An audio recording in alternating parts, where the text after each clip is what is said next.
नमस्कार। बीस न्यूज 24/7 का हार्द दर्शकों को सादर प्रणाम, जोहार, सलाम। दर्शक, पेपर लीक के मामले को सरकार सख्त कदम उठाने जा रहा है। आज यानी सोमवार को मानसून सत्र के दौरान लोकसभा में इससे जुड़ा बड़ा संशोधन बिल पेश होने वाला है। इस संदर्भ में केंद्र सरकार इस बिल के जरिए परीक्षाओं में पेपर लीक और नकल पर शिकंजा कसने का प्लान बना रही है। और इस संशोधन बिल में क्या है, खास तौर पर इस पर एक बार आप लोग सुन लीजिए।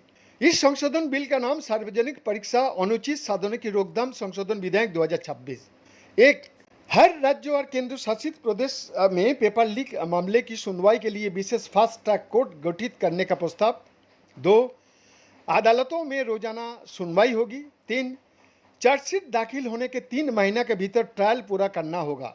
4, पेपर लीक और परीक्षा में अनुचित साधनों की इस्तेमाल से जुड़े मामले की जांच 2 महीने का भीतर पूरी करनी होगी। 5, और उस जांच में दोषी पाए जाने वाले व्यक्तियों को कम से कम 5 साल और अधिकतम 10 साल तक की जेल तथा 50 लाख रुपया तक का जुर्माना। 6, संगठित तरीके से पेपर लीक या परीक्षा में धांधली करने वाले गिरोह के लिए सजा ज्यादा कड़ी होगी। 7, ऐसे मामले में न्यूनतम 7 साल की जेल और 10 करोड़ रुपया तक का जुर्माना का प्रावधान किया गया है।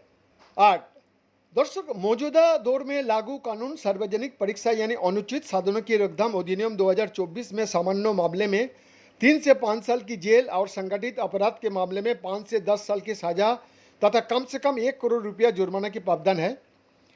इस नए संशोधन कानून इन प्रावधानों को और सख्त बनाएगा। विधेयक को सोमवार यानी आज लोकसभा में पेश किया जाएगा।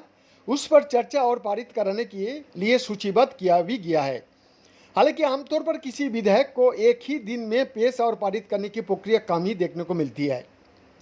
9, दर्शक, इस संशोधन विधेयक के तहत सभी राज्यों और केंद्र शासित प्रदेशों को किसी भी सेशन कोर्ट को विशेष फास्ट ट्रैक कोर्ट में रूपांतरित करना यानी अधिसूचित करने का अधिकार दिया जाएगा।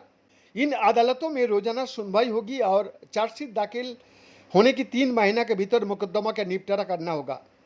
इसके अलावा जरूरत पड़ने पर केंद्र सरकार किसी भी मामले की जांच के लिए विशेष टास्क फोर्स भी गठित कर सकेंगे। बीएन का एक्सक्लूसिव रिपोर्ट।